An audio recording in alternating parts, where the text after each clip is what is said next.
DHS agents into Minnesota. We asked the courts to end the DHS unlawful behavior in our state, the intimidation, the threats, the violence.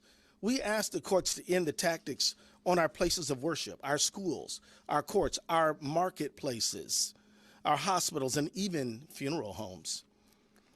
The deployment of thousands of armed, mass DHS agents to Minnesota has done our state serious harm. This is, in essence, a federal invasion of the Twin Cities and Minnesota, and it must stop. DHS agents have sown chaos and terror across the metropolitan area and in cities across the state of Minnesota. Schools have gone onto lockdown. Entire districts have had to cancel school for tens of thousands of students to ensure safety and offer online education because of the students and the parents' fear of coming into the school. Local businesses are struggling. Revenues are down.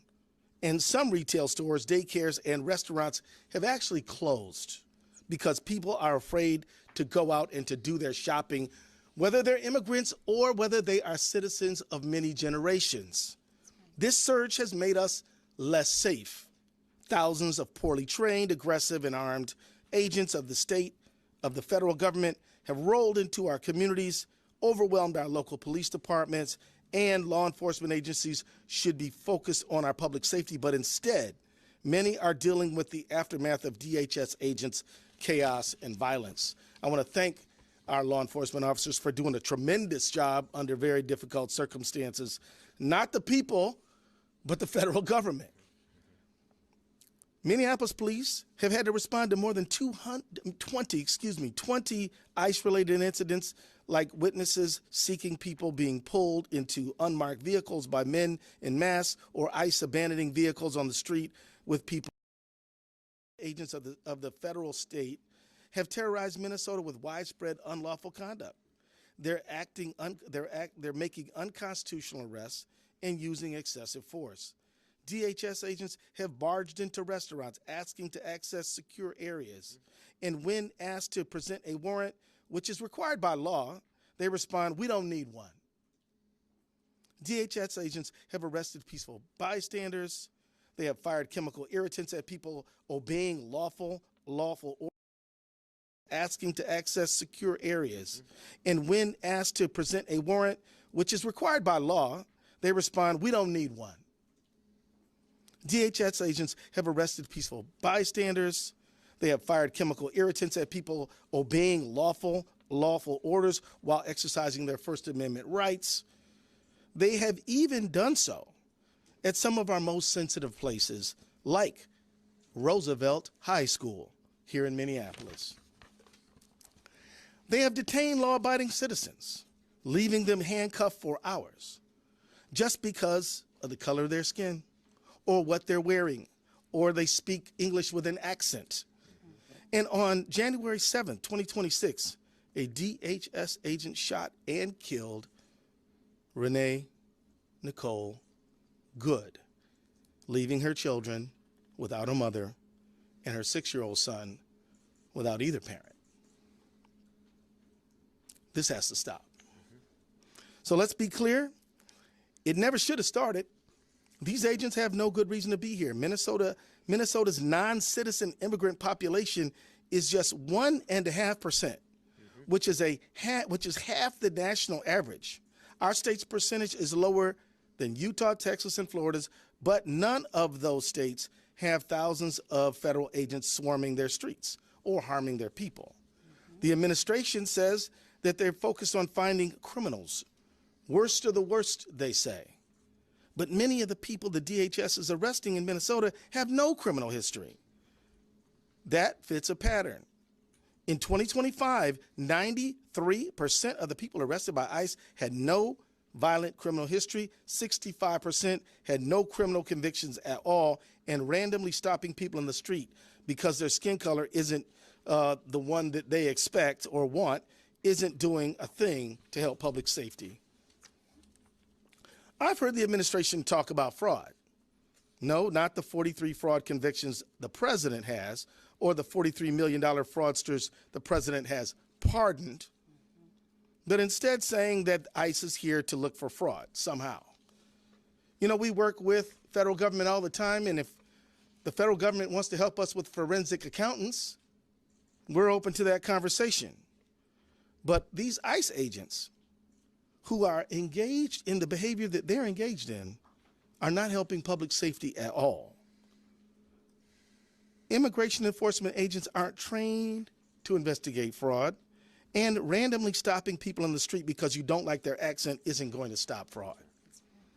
So enforcing federal immigration law and fighting fraud are just pretexts for this surge. The real reason, it's no secret. Donald Trump and his administration have been targeting people, cities, and states that don't agree with them politically. He singled out Minnesota countless times. He's called us corrupt and crooked. He's attacked our funding to the tune of billions of dollars, which we are challenging. And we fought back, of course. He's attacked programs that Minnesotans rely on and tried to shut them down and pay taxes for.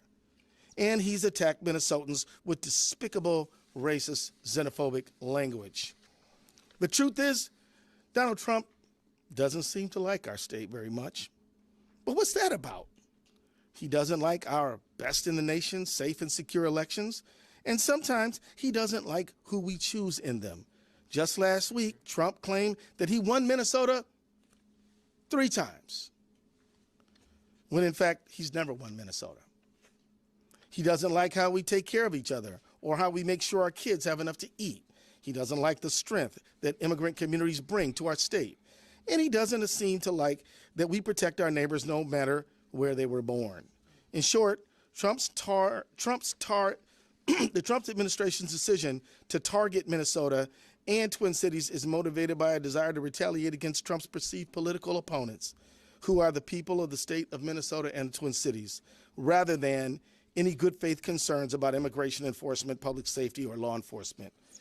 In conclusion, I didn't have the pleasure and the benefit of knowing Renee Nicole Good, but her friends and family knew her as someone who was kind, someone who loved her family deeply, and someone willing to stand up for her neighbors. That sounds like the Minnesota that I know. The administration wants to paint false political narratives about us, but we know who we are and we know our rights. The Constitution gives Minnesota the sovereign authority to protect health and well-being of every single person who lives on our borders. The Constitution gives us the right to vote for who we want, pray however we want, and be whoever we want, without fear of being racially profiled, assaulted, or killed in our own communities. We're going to defend those rights because as much as they like to believe it, DHS is not above the law, and the people of Minnesota are certainly not beneath it. Let me now bring forward my mayor, the mayor where I go home at night and is doing a wonderful job protecting our city, Mayor Jacob Fry.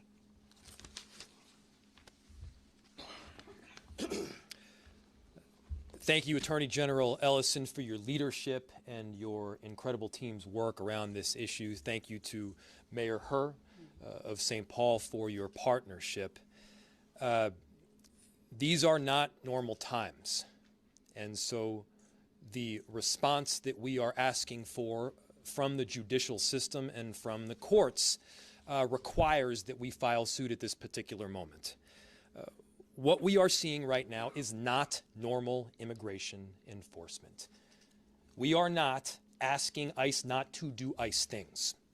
We are asking this federal government to stop the unconstitutional conduct that is invading our streets each and every day.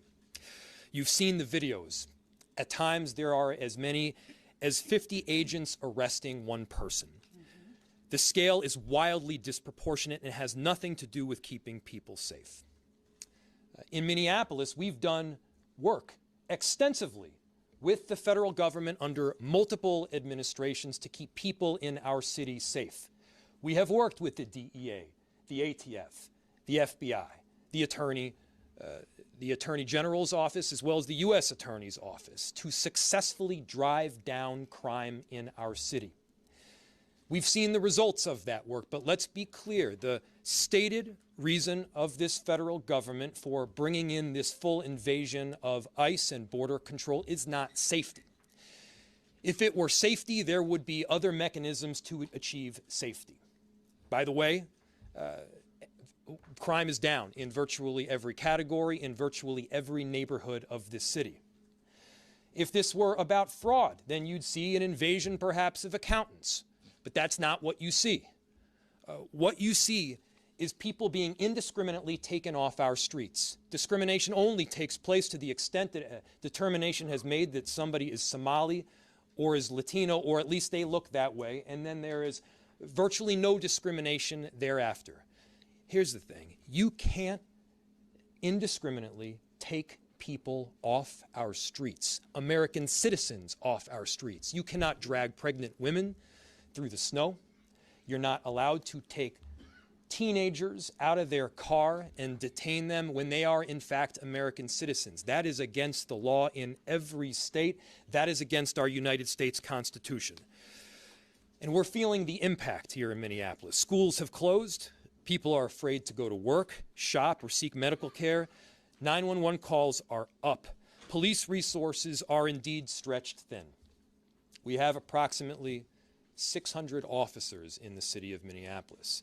Mayor Herr has approximately 600 officers in the city of St. Paul.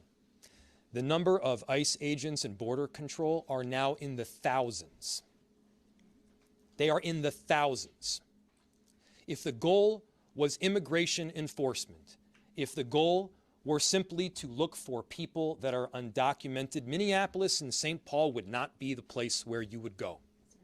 There are countless more people that are undocumented in Florida and Texas and Utah. Why are they in these much smaller cities in the middle of the Midwest? The answer is very clear. It is politics. Florida and Texas and Utah are Republican states. The reason that Minnesota and Minneapolis are being targeted is because you've got a Democratic governor, a Democratic attorney general, and you got Democratic mayors.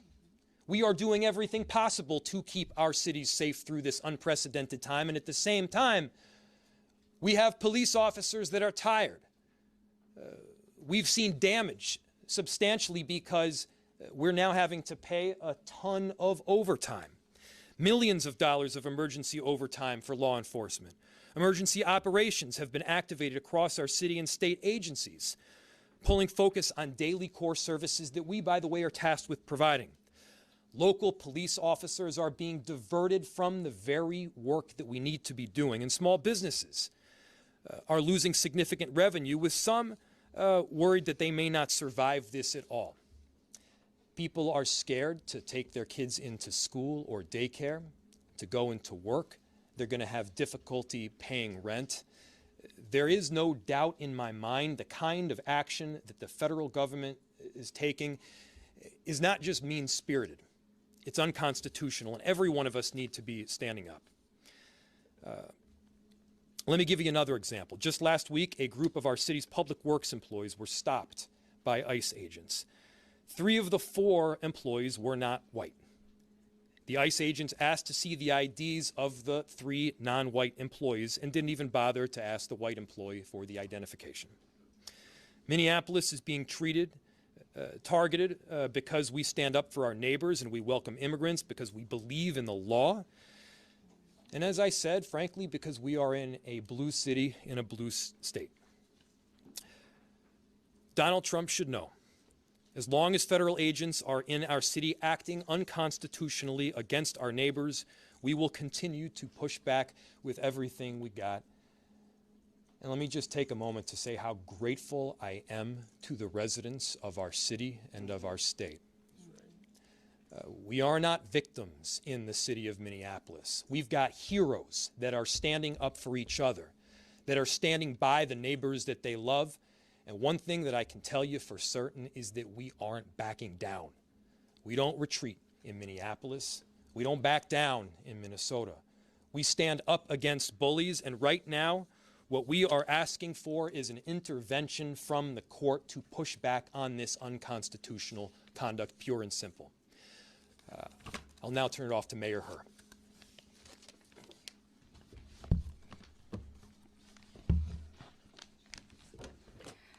Good afternoon, everyone. Today, I'm proud to stand with Mayor Frey and Attorney General Ellison to fight for our residents. This federal occupation of our cities needs to end immediately. Federal law enforcement is racially profiling our residents, creating mass chaos, and undermining the relationship between local government and our communities. We will not stand idly by and watch this happen. With this collective action, we are taking a firm stance to tell federal law enforcement that this cannot happen in our country. It cannot happen in our state, and it cannot happen in St. Paul. Federal law enforcement is going far beyond what they can and should be doing to enforce immigration laws. They are endangering our community's safety, straining our resources, and sowing distrust. While we know we can't control federal agents, we will pull every lever we have to fight back in every way that we can. They've come into St. Paul and needlessly invaded our neighborhoods and homes. They're targeting us based on what we look and sound like. Our residents are scared, and as local officials, we have a responsibility to act. I want to thank Attorney General Ellison and Mayor Frey for taking a united stance for the people of Minnesota. And to our immigrant and refugee communities, let me be clear. You are a vital part of our city. You are loved, and you are wanted, and you are important to the fabric of our state. That's right. As a refugee who came to this country, this is the state that welcomed my grandparents here in the late 70s, allowed our family to break the cycle of poverty in one generation, educated us, allowed us to build wealth, and within one generation have a new family members that are educated and a part of this economy and this workforce. That we need to continue to make sure that our state stays that, and that can't happen if ICE continues to run amok of our city and our state. And so we cannot let this federal administration divide us. We need to come together now more than ever. Thank you. Thank you. Great job. So now we have a few minutes for questions. I want to acknowledge the vital presence of President Elliott Payne of our Minneapolis City Council here on behalf of all of the council members, I think, in the council, representing the council. Thank you for your presence here, sir. And I also want to say thank you to all of our staff members who've worked so hard to prepare us for this moment. They all are very, very critical to the work that we do every day, and we're grateful to them as well. And they may help us answering some of your questions. We have about 15 minutes for questions, and so I'll select the first person who I see. Tom? Attorney General Ellison, there's been some success in getting the National Guard out of some states with lawsuits like this, but that was over a question of what the role of the National Guard is. It's pretty clear what ICE's role is. Is that going to make this legal challenge more difficult? I don't think so, because ICE, as I think the Mayor Frey said very well, ICE has a statutory responsibility to do a certain job. Where our argument is they are exceeding that dramatically in unconstitutional, unlawful ways, violating our First and 10th Amendment rights, our equal sovereignty principle, and provisions of the Administrative Procedures Act. They have to obey the law themselves as they carry forth their statutory duties. We argue they're not doing that. They have to do they have to operate within the law and the Constitution. Yes, sir. Hey, A.G. Ellison, A.C. Thompson from PBS Frontline. Thanks for being here. Thank you. Is this litigation aimed at restraining the use of crowd-controlled weapons, less lethal weapons? Our whole crew got pepper sprayed today by federal agents. Are you aiming to do anything about that? Well, one thing I'd like to ask you to do is to make a complaint and make sure people know what happened to you and your crew. Part of what our case is about is First Amendment protection. We believe that the federal government is persecuting the state of Minnesota because of our political views. And that goes, and look, the First Amendment, the press is protected by the First Amendment, and is vitally important in this moment when freedom of the press and every First Amendment right is under a threat by the federal government. So I'm going to ask you to let us know what happened. But yeah, we're trying to restore lawful conduct and make sure that the federal government operates within the boundaries of the law, which they're required to do. Yes, sir. This is really something that's obviously really ramped up in the last week. Right. What kind of timeline can we expect on this suit? What are you looking at? What's your office kind of expecting here? Well, we filed a lawsuit already. It's on file right now. As far as results go. Well, it's hard to predict exactly what the court schedule will be, but we are anticipating quick action. I don't know, would any of my team members want to, Brian, you want to respond to that? Brian Carter, Special Counsel to the Attorney General. I don't know if we filed quite yet, but we do have a motion for a temporary restraining order that's going to be filed today. We're going to ask that the court hear that motion tomorrow morning. There's another similar motion in a separate but related lawsuit that's scheduled for that time. We're going to try and piggyback on that, and we're going to be asking for immediate relief. Brian Carter, everybody. Way in the back. St. Paul have any specifics on overtime for police officers in the way that Minneapolis had some stats? Yeah, and we do know that we have had we've had to open our command center in order to monitor the city.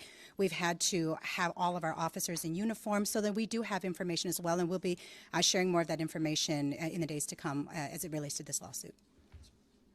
Are those overtime costs likely to reach into the millions if this continues? Yeah. The question is, are those overtime costs for Minneapolis police and St. Paul police likely to reach into the millions? The answer is absolutely.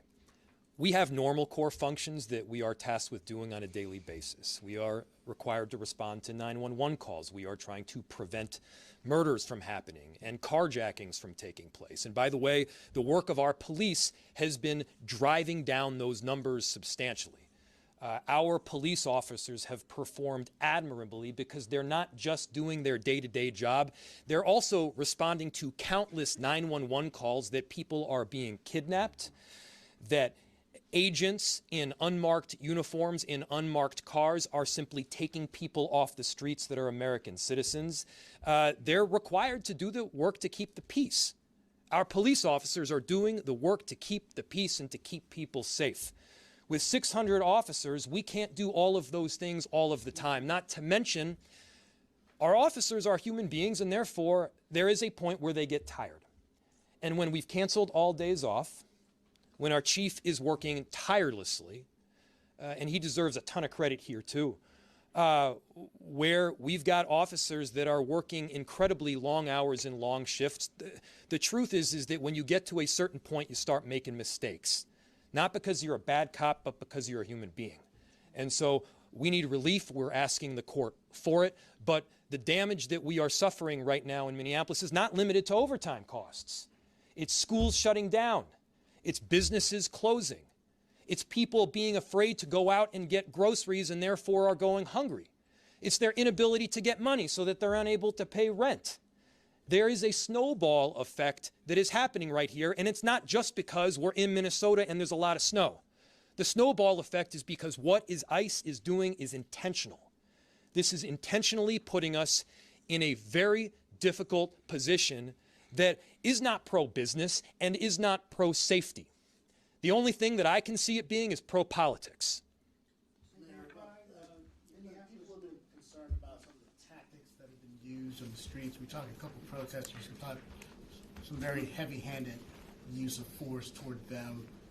Are you guys concerned about what you're hearing from the public in terms of not only when we talk about the pepper ball spray or how people are being tackled and handled, or what you saw at the high school? Can you elaborate on what you guys are hearing about? Well, I'll let the mayors jump in here, but I can tell you that this whole lawsuit is partially driven, not exclusively, but partially driven by exactly what you just said. And again, look, ICE was operating here before this surge. We didn't file a lawsuit before. That's right. That's right. This is because of this surge. Mm-hmm. And quite honestly, it is because of the accumulation of so many stories that are just so far out of the range of normal. Some of y'all saw the videotape at Target. Some of y'all saw the videotape at Roosevelt High School. And I can tell you how many people who've called me and said, I am afraid to go to work. And I'm not talking about people who are non-citizens. I'm saying citizens. Because when a woman like Renee Good gets shot down, then everybody, citizens, non-citizens, are terrified. And I'll leave it to the mayors to fill in there. I will say that the question is if we're hearing about it. We are absolutely. I mean, I think that we are really lucky here in our state, and specifically St. Paul, Minneapolis, is that we have a strong network of community organizers who've been working together. We hear almost every instance that happens, whether it's text to us personally and we're looking into it, or whether it's coming into our neighborhood groups. We are hearing it and we are seeing it, and we are looking into every time I get one, I inquire into it to see. But I think that what's more important in all of this is that it's not just the tactics that are being used. It's the attack on the American people who are citizens. I wasn't born here. I'm carrying my ID with me. I'm carrying my passport card and my ID with me all the time because I don't know when I'm going to be detained, when I'm going to be approached. The fact is that it doesn't have to, the tactics doesn't even at this point really matter, right? It's the fact that we are being attacked as American citizens right now, and we are hearing of it, and we are inquiring into it every single time we get something sent to us. Last question. A lot of lawsuits against the federal government that have been ongoing, led by your office.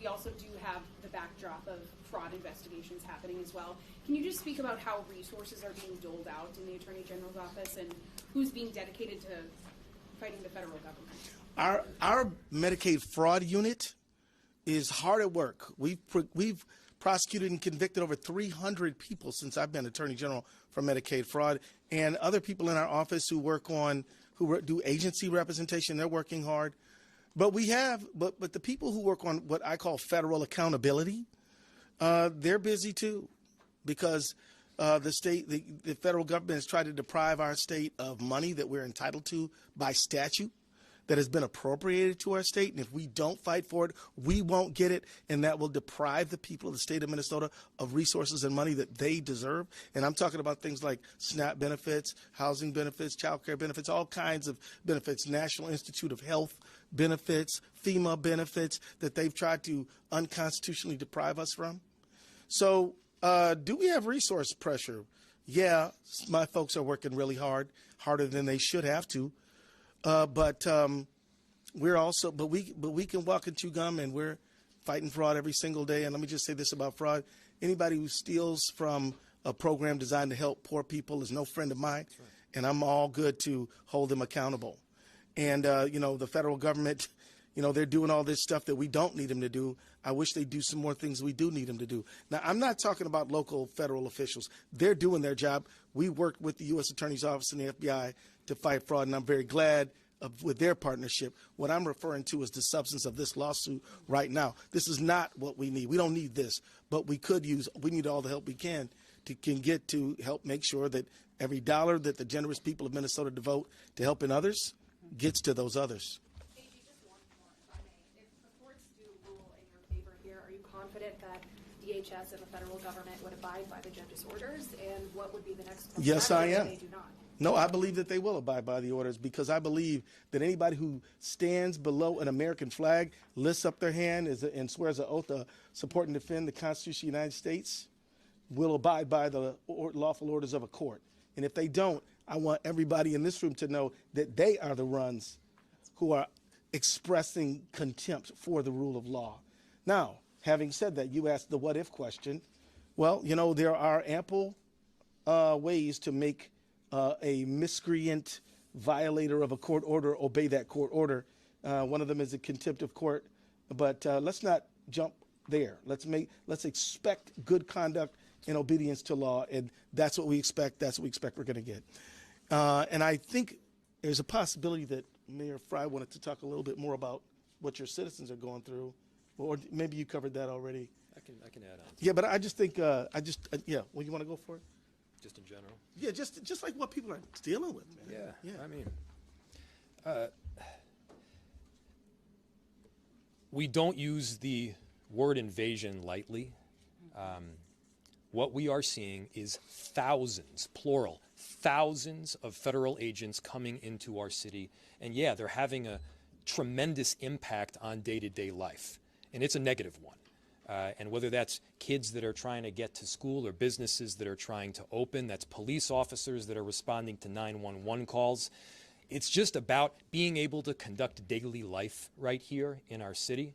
And look, this is not about fraud. When you have a fraudster, you investigate, you charge, you prosecute, you hold the person accountable, and then they get put in jail as an individual. They get put in jail as an individual. You do not hold an entire community or an entire city accountable for the actions of the fraudsters. That's not a novel concept. That's just the way this works in American society, and we should be abiding by that.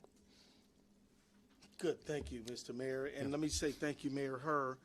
Let me say thank you to the men and women of the independent press of America.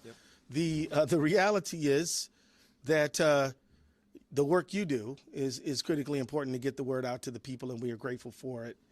And with that, we're going to conclude, but I'm sure any of us will be willing to talk to y'all offline. Bye-bye.